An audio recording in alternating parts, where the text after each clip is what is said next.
प्रधानमंत्री नरेंद्र मोदी ने की मन की बात, स्टार्टअप से दिख रहा नया भारत।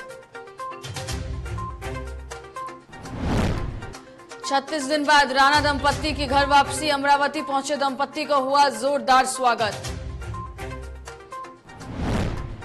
ज्ञानवापी मामले में कल दोनों पक्षों को सौंपी जाएगी सर्वे रिपोर्ट। मुस्लिम पक्ष की तरफ से अदालत में अर्जी वीडियो सार्वजनिक करने पर लगे रोक।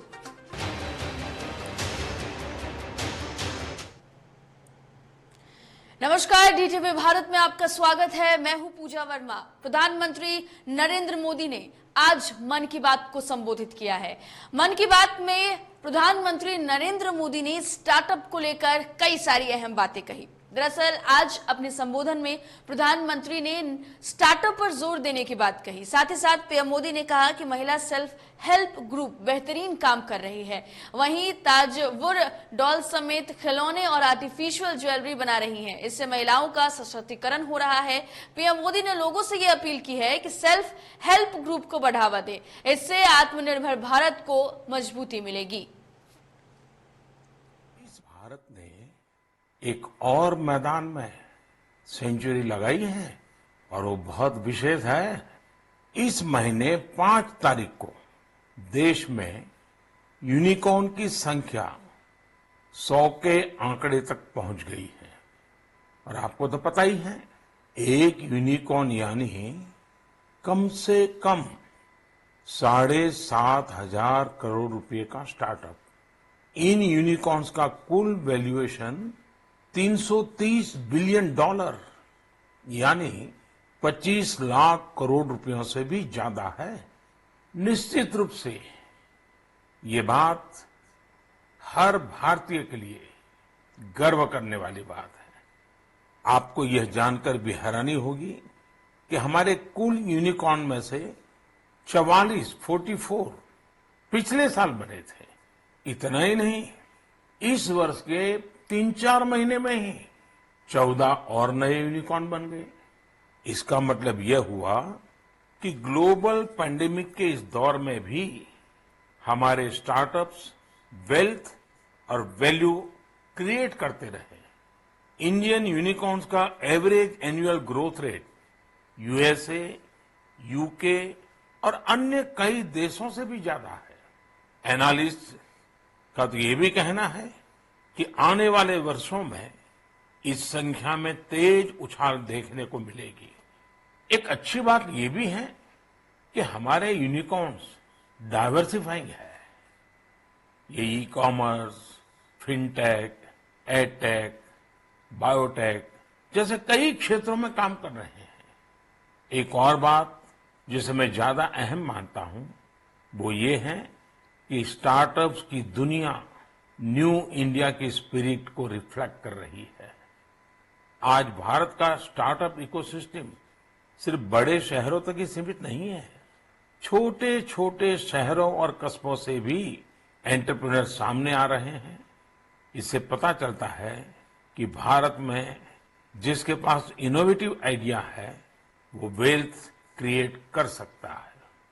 साथियों, देश की इस सफलता के पीछे देश की युवा शक्ति, देश के टैलेंट और सरकार सभी मिलकर के प्रयास कर रहे हैं। हर किसी का योगदान है।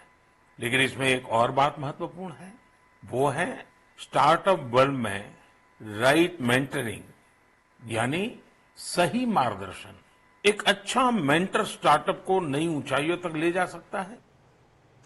तो देखा आपने कि प्रधानमंत्री नरेंद्र मोदी ने स्टार्टअप को बढ़ावा देने की बात कही है और लोगों से भी ये कहा है और ये भी कहा है कि सरकार भी स्टार्टअप को बढ़ावा देने के लिए कई सारे कार्य कर रही है। अगली खबर का रुख करते हैं। हनुमान चालीसा पढ़ने को लेकर जेल पहुंचे राणा दंपत्ति पहली बार अपने गृह जिले अमरावती पहुंचे, जहां उनके कार्यकर्ताओं की ओर से उनका जोरदार स्वागत किया गया। इस दौरान वैदिक मंत्रोच्चार के साथ उन्हें दूध से भी नहलाया गया। दरअसल क्रेन की मदद से उन्हें माला पहनाया गया। उनके समर्थन में कई सारे लोग मौके पर मौजूद रहे। तस्वीरें भी देखिए किस तरीके से उनका दुग्ध स्नान जो है वो कराया गया। इसके बाद फिर राणा दंपत्ति जो है वो फिर से मंदिर पहुंचे, हनुमान चालीसा का पाठ किया। अमरावती 36 दिन बाद वो पहुंचे और उसके बाद कुछ तस्वीरें यूं देखने को मिली। हनुमान चालीसा पढ़ा, आरती की, मंदिर तक गए, सब किया, बहुत शांति से, प्रेम से वहाँ पर भी हुआ। पर यहाँ पर आने के बाद जो तकलीफें शुरू होती है महाराष्ट्र में, एक सबसे बड़ा प्रश्न मेरा दिल में हमेशा रहेगा कि महाराष्ट्र में संकट मोचन का और राम भगवान का, राम लल्ला का इतना विरोध क्यों है। पर आज फिर भी हमने ये संघर्ष करके मंदिर तक पहुंचे हैं, हमने आराधना की, हमने प्रार्थना की, हनुमान चालीसा पढ़ा और मेरे महाराष्ट्र में जो शनि लगा हुआ है, ये शनि जल्द से जल्द दूर हो, इसके लिए मैंने संकट मोचन के मंदिर में आके प्रार्थना भी की और हनुमान चालीसा भी पढ़ा। ज्ञानवापी मामले में लंबे वक्त से कानूनी लड़ाई चल रही है। अब इंतजार है सर्वे रिपोर्ट का जो कोर्ट में है, उन सबूतों को जो कोर्ट के पास पहुंच चुका है। सोमवार को यानी कि कल कोर्ट दोनों पक्षों को सबूत सौंपने वाली है और जब सुनवाई होगी तो हिंदू और मुस्लिम पक्ष को उन साक्ष्यों का इंतजार रहेगा जो सर्वे में सामने आए हैं। उस शिवलिंग का या फिर हिंदू आस्था से जुड़े उन कथित प्रतीक चिन्हों का भी सच सामने आने की उम्मीद है।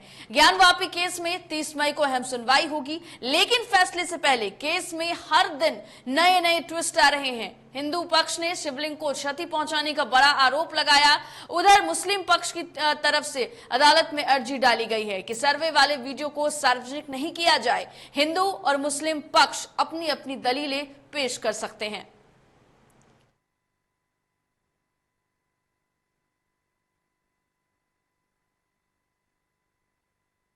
और चलिए पीलीभीत से एक बड़ी खबर आपको बता देते हैं। बड़ी खबर उत्तर प्रदेश के पीलीभीत से, जहां सांसद वरुण गांधी का 1 दिवसीय दौरा आज है। बड़ी खबर बता रहे हैं जहां पर आज सांसद वरुण गांधी का 1 दिवसीय दौरा है। जिन जन शिकायत कैंप का इसमें आयोजन किया जाएगा और कैंप लगाकर क्षेत्रीय लोगों की सुनी जाएगी फरियाद। तो वरुण गांधी यहां पर क्षेत्रीय लोगों की फरियाद सुनेंगे। बड़ी खबर बता रहे हैं जहां पर जिले के तहसील के अधिकारी मौजूद रहेंगे। वरुण गांधी यहां पर पहुंचकर जन समस्याओं को सुनेंगे। राशन कार्ड, पेंशन, आवास सहित तमाम समस्याओं को वरुण गांधी सुनेंगे और उससे दूर करने की कोशिश उनकी तरफ से की जाएगी। तो पीलीभीत में उनके आगमन को लेकर तैयारियां तेज हैं और ऐसे में आज जन समस्याओं को भी खुद वरुण गांधी सुनने वाले हैं और इसके निरस्तीकरण को लेकर कदम भी उठाए जाएंगे। बड़ी खबर आपको बता रहे हैं जहां पर आपको बता दें कि वरुण गांधी पीलीभीत पहुंचने वाले हैं। जिले और तहसील के अधिकारी वहां पर मौजूद रहेंगे। आगमन को लेकर तैयारियां तेज जो है वो चल रही है और जन शिकायतों का कैंप जो है वो वहां पर लगाया गया है। यानी कि कुल मिलाकर जो फरियादी हैं वो वहां पहुंचने वाले हैं, अपनी फरियाद वरुण गांधी को सुनाएंगे, जो समस्या है वो वरुण गांधी को सुनाएंगे। जिले के तहसील अधिकारी भी वहां पर मौजूद हैं, जिले और तहसील के अधिकारी वहां पर मौजूद हैं और राशन कार्ड, पेंशन, आवास सहित कई सारी ऐसी तमाम समस्याएं जो वहां के क्षेत्रीय लोग जिनको झेल रहे हैं, उनकी समस्याओं को वरुण गांधी सुनेंगे।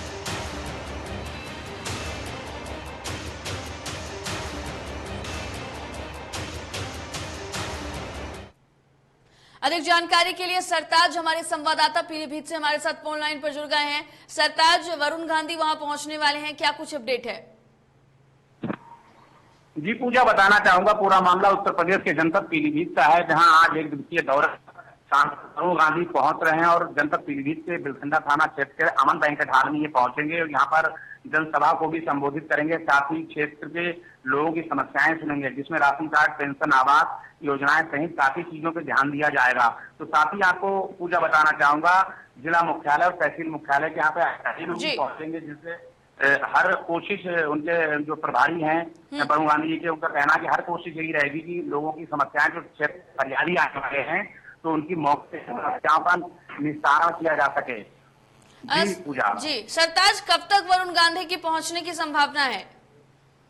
अभी 12 बजे हैं और 1 बजे तक यहाँ पर सांसद वरुण गांधी पहुंच जाएंगे अमन बैंकेट हॉल बिलखंडा में। तो वहाँ पे ही प्रोग्राम रखा, पूरी तैयारियां कर ली गई हैं और बस सांसद वरुण गांधी की आने की देर है। वहाँ पे काफी लोग भी यहाँ पर पहुंचना शुरू कर दिए हैं, फरियादियों ने, और अधिकारियों भी पहुंच चुके हैं। जी पूजा, बहुत शुक्रिया सरताज अधिक जानकारी के लिए। तो देखिए 1 बजे तक लगभग वरुण गांधी वहां पर पहुंचेंगे, जन समस्याओं को सुनेंगे और इसके बाद उसके निरस्तीकरण को लेकर, समाधान को लेकर अधिकारियों को भी दिशा निर्देश दिए जाएंगे।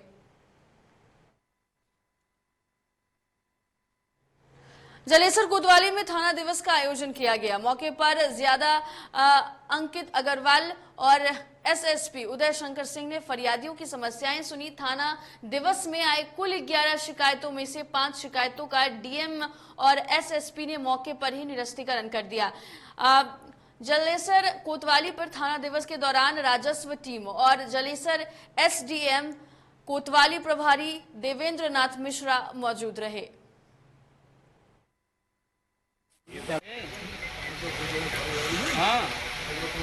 थाना समाधान को निस्तारण का प्रयास किया जाता है। इसमें ज्वाइंट राजस्व और पुलिस विभाग की टीम बना के भेजी जाती है और प्रयास किया जाता है कि आज अधिक से अधिक जमीन संबंधित शिकायतों का निस्तारण किया जा सके। जैसे शासन की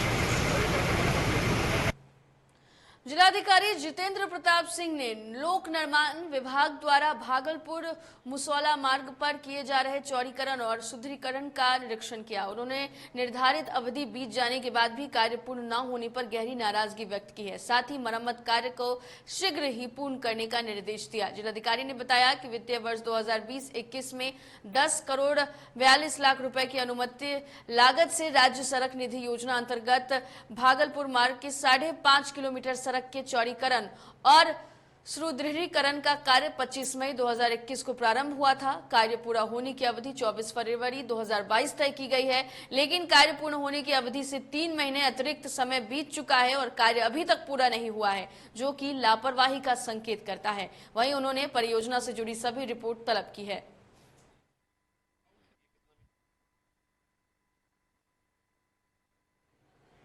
कन्नौज पालिका प्रशासन ने जीटी रोड का फुटपाथ खाली करने पर अमल शुरू कर दिया है। पहले पालिका ने मुनादी कराकर अवैध तरीके से दुकान लगाकर फुटपाथ घेरने वालों को चेतावनी जारी की थी, जिसके बाद सुबह से ही कई दुकानदार अपना अपना सामान समेटने में जुट गए थे। वहीं कुछ दुकानदार सत्ता पक्ष के नेताओं के पास अपनी गुहार लेकर भी गए, लेकिन कहीं भी अतिक्रमणकारियों को राहत नहीं मिली। शाम होते ही नगर पालिका के अधिकांश अधिकारी नीलम चौधरी अधिशासी अधिकारी नीलम चौधरी पालिका बुलडोजर लेकर पहुंची और भारी फोर्स के साथ वहां पर पहुंचकर अवैध कब्जा खाली करवाया।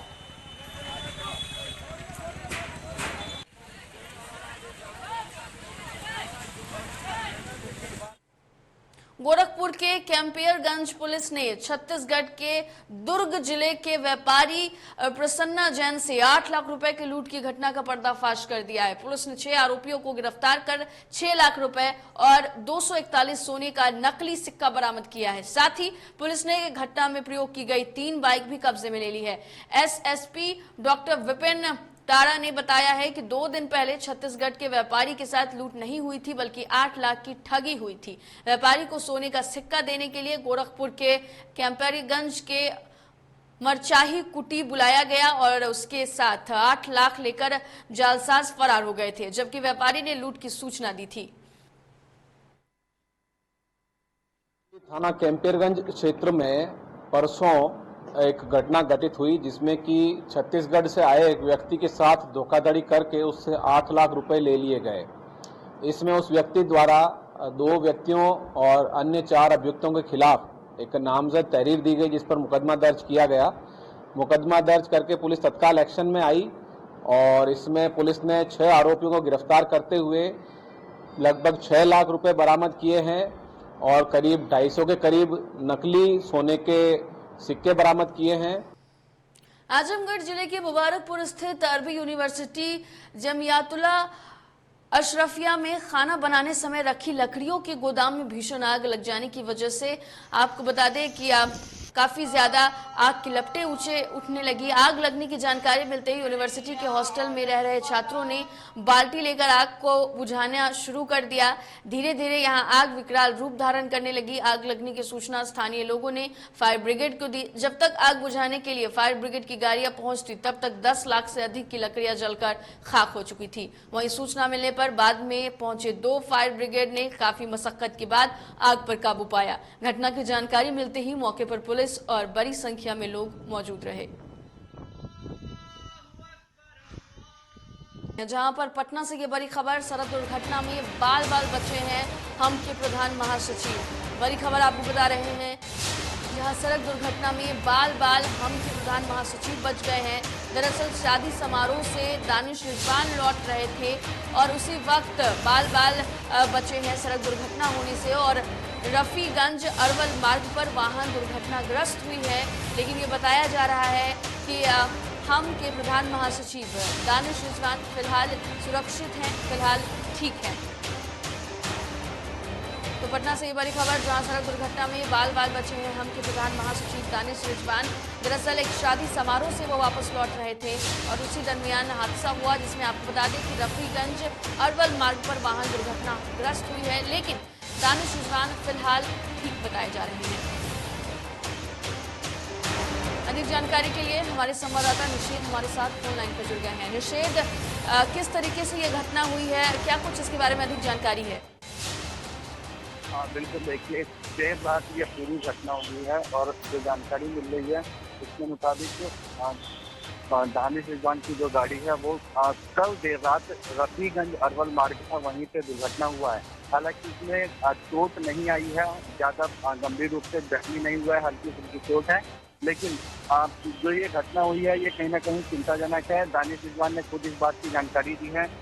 प्रवक्ता है, मुख्य प्रवक्ता हिंदुस्तानी अवाम मोर्चा के, और उनकी गाड़ी का एक्सीडेंट देर रात हुआ है। फिलहाल जो जानकारी हमें मिली, हमारी बातचीत की हुई है और उसके मुताबिक अब उनकी जो हालत वो ठीक बताई जा रही है।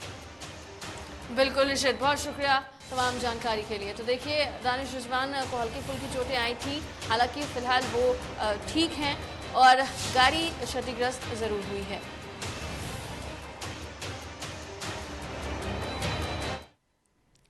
पटना सिटी के आलमगंज थाना क्षेत्र के नालंदा मेडिकल कॉलेज अस्पताल में प्रसव के दौरान महिला की मौत हो गई। महिला की मौत के बाद परिजनों ने कोहराम मचा दिया। परिजन डॉक्टर के खिलाफ हंगामा करने लगे और डॉक्टर पर लापरवाही का आरोप लगाया। वहीं डॉक्टरों ने खून की कमी से मरीज की मौत का कारण बताया है। इधर हंगामे को देख आलमगंज थाने की पुलिस घटनास्थल पर पहुंचकर आक्रोशित परिजनों को शांत कराया और मामले की जांच में जुट गई है।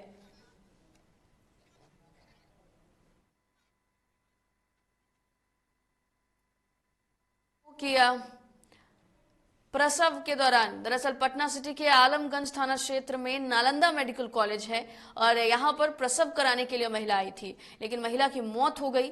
महिला की मौत के बाद परिजनों में कोहराम मच गया। परिजन डॉक्टर के खिलाफ हंगामा करने लगे और डॉक्टर पर लापरवाही का आरोप लगाते दिखे। तो वहीं डॉक्टरों ने यह कहा कि खून की कमी की वजह से मरीज की मौत हुई है। इधर हंगामे को देखते हुए पुलिस को सूचना दी गई। पुलिस घटनास्थल पर पहुंची और आक्रोशित परिजनों को शांत कराया और मामले की जांच में जुट गई है। मेरे पास 4 बजे फोन आया था, समझे। माँ फोन की, बोली कि बच्चा बउआ हुआ है, तो हम बोले ठीक है, तो बोले कि सही से हुआ। फिर 7 बजे मेरे पास कॉल आया, बोलता है कि बहन तुम्हारी डेथ कर गई। क्या लगता है किसका डेथ हुई है, क्या लगता है? किसका लापरवाही हो सकता? जो जिसका एथी में था, निगरानी में था, उसी से न लापरवाही हो सकता है। डिलीवरी भी नॉर्मल था, नॉर्मल हुआ भी। उसके बाद कुछ डॉक्टर के बारे में कहा जा रहा है, लोग कह रहे हैं कि दूसरा बच्चे का नाभि का नस काटना चाहिए, तो दूसरा नस काट दिया, जिसके कारण ऐसा घटना हुआ, मृतिका मर गई। क्या लापरवाही इस तरह का यहाँ पर बोला जा रहा पब्लिक के द्वारा। और अधिक जानकारी के लिए हमारे संवाददाता मुकेश हमारे साथ पटना सिटी से फोन लाइन पर जुड़े हुए हैं। मुकेश, इस मामले में अस्पताल की लापरवाही परिजन बता रहे हैं, जांच की जा रही है, क्या कुछ अधिक जानकारी मिल रही है? जी बिल्कुल, जहाँ तक बात की तो जिस तरीके से महिला ने वहाँ अपना इलाज करवा रहे थे और जैसे ही बच्चे को जन्म देते हैं तो प्रसव के दौरान महिला की मौत हो जाती है। परिजन लोगों ने आरोप लगाया कि डॉक्टर की लापरवाही है, जो कि लापरवाही कारण भी महिला की मौत हुई है। लेकिन जहाँ तक बात की है तो जिस तरीके से पूरे बिंदु पर जांच चल रही है, अभी भी अगर बात करेंगे तो एनएमसीएच में सुबह में उनके परिजनों ने वहाँ अभी अस्पताल प्रांगण में पहुंचे, फिर से हंगामा किए हैं और वो मांग कर रहे हैं कि जो भी डॉक्टर की लापरवाही से मौत हुई है उनको सामने किया जाए। लेकिन अभी प्रशासन एनएमसीएच से पहुंचकर सभी लोगों को शांत कराकर भेज दिया गया। जो डॉक्टरों की लापरवाही बात सामने आ रही है उसकी जांच की जा रही है। लेकिन अगर बात की जाए तो प्रशासन की तरफ, अस्पताल प्रशासन की तरफ साफ तौर से कहना है कि महिला की ब्लड की कमी थी, इसके कारण उनकी मौत हुई है, डॉक्टर की लापरवाही के कारण नहीं हुई थी। शुक्रिया मुकेश आपका अधिक जानकारी के लिए। तो देखिए, डॉक्टर पर हालांकि परिजनों ने लापरवाही का आरोप जरूर लगाया है, लेकिन डॉक्टरों का यह साफ तौर पर कहना है कि महिला में खून की कमी हुई थी, इसकी वजह से उसकी मौत हुई है। फिलहाल पुलिस तमाम बिंदुओं पर जांच कर रही है। क्या लगता है किसका डेथ हुई है, क्या लगता है? मुकेश, इस मामले में अस्पताल की लापरवाही परिजन बता रहे हैं, जांच की जा रही है, क्या कुछ अधिक जानकारी मिल रही है? जी, फिलहाल पुलिस तमाम बिंदुओं पर जांच कर रही है। और चलिए एक बड़ी खबर पटना से आपको बता देते हैं। यहाँ पर मगध विश्वविद्यालय के कुलपति राजेंद्र प्रसाद का इस्तीफा जो है वो उन्होंने दे दिया है। ये बड़ी खबर, जहां मगध विश्वविद्यालय के कुलपति राजेंद्र प्रसाद ने इस्तीफा दिया है। राज्यपाल फागू चौहान ने कुलपति से इस्तीफा लिया है। ये बड़ी खबर हम आपको बता रहे हैं, जहां पर राज्यपाल फागू चौहान ने कुलपति से इस्तीफा लिया है। राजभवन से इस्तीफा लेकर भी आपको बता दें कि लेटर जो है वो भी जारी कर दिया गया है। दरअसल राजभवन से इस्तीफे का लेटर भी जारी कर दिया गया है और वित्तीय अनियमितता के गंभीर आरोप में कुलपति फंसे थे, जिसके बाद से उन्होंने इस्तीफा दिया है। राज्यपाल फागू चौहान ने इस्तीफा स्वीकार भी कर लिया है और देखिए ये बाकायदा लेटर है जो जारी किया गया है और इसी लेटर के जरिए ये बताया गया है कि राजेंद्र प्रसाद का त्याग पत्र तत्काल प्रभाव से स्वीकार कर लिया गया है।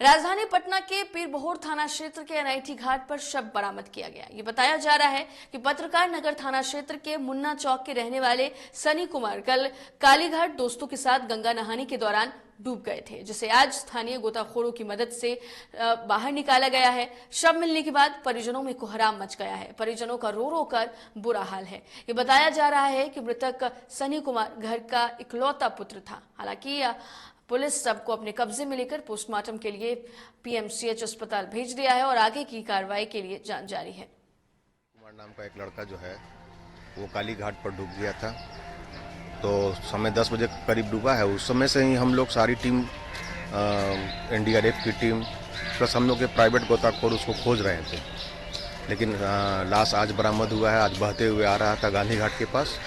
उसको हम लोगों ने स्थानीय गोताखोर वगैरह के सहयोग से बाहर निकाला और अग्रिम कार्रवाई की जा रही है, जैसे पोस्टमार्टम वगैरह इत्यादि। पूर्वी चंपारण जिले के रक्सौल अनुमंडल के आदापुर प्रखंड के हरपुर पंचायत में स्थानीय डीलर बलिराम प्रसाद के द्वारा कार्डधारियों के राशन में कटौती का मामला सामने आया। आपको बता दें कि कार्डधारियों का ये आरोप है कि डीलर के द्वारा प्रति यूनिट पर 1-1 किलो राशन की कटौती की जाती है। वहीं इस गंभीर आरोप पर स्थानीय डीलर का कहना है कि उपभोक्ताओं की खुशी से ही प्रति यूनिट 1 किलो राशन की कटौती करते हैं। 6 आदमी का और मिला कितना है? 54 किलो मिला है। डीलर साहब कटबो किए हैं राशन? काटे हैं एक आदमी 1 केजी। एक आदमी पर 1 किलो काटे हैं, यानी कि टोटल क्या किलो काटे हैं? 6 किलो काटे हैं। 54 किलो यानी कि 6 किलो काट लेवे डीलर साहब। तो काहे काट लेवे नहीं? अब नहीं लोग जान सके मम्मी वो तो कहत रहन कि हमके पूछ के ले उनकरा से कोई नहीं सब पूछे ना लोग ऐसे के काटी ना। हमर 2 गो लड़का लूट बात काट ले नहीं खुशी पूर्वक नहीं मांगते हैं। जब ऐसा ही वहाँ पे दूसरा अथी बना कर दे देते हैं रिसीविंग, वो रख लेते हैं। इसके संबंध में बात होगी, जो जनता बोल रही है वो सही बात बोल रही है। जनता सही बात जी जी जी, इन लोगों के खुशी से ही त्याग और सद्भावना और सहानुभूति का ही योगदान है, जो यह श्री राम जय राम जय जय राम है। अच्छा, वो खुशी खुशी। बेतिया के नरकटियागंज के शिकारपुर थाना क्षेत्र के सुगौली गांव में अपनी प्रेमिका से मिलने पहुंचे प्रेमी को ग्रामीणों ने रंगे हाथ पकड़ लिया। उसके बाद ग्रामीणों ने खंभे से बांध दोनों की पिटाई की और बाद में ग्रामीणों ने दोनों की शादी भी करा दी। जानकारी के अनुसार प्रेमी युगल पहले से ही शादीशुदा है। मामले में थाना अध्यक्ष अजय कुमार ने बताया कि घटना की जानकारी उन्हें नहीं है। जानकारी मिलने पर आगे की कार्रवाई की जाएगी। औरत या पर चलन औरत या पर यहीं से शादी उदी करा दल गलो, सब जना मिल के सरपंच जन सब जना मिल के बढ़िया से गलती में से। फिलहाल इस बुलेटिन में इतना ही। देश दुनिया की तमाम खबरों के लिए देखते रहिए DTV भारत। मुझे दीजिए इजाजत। नमस्कार।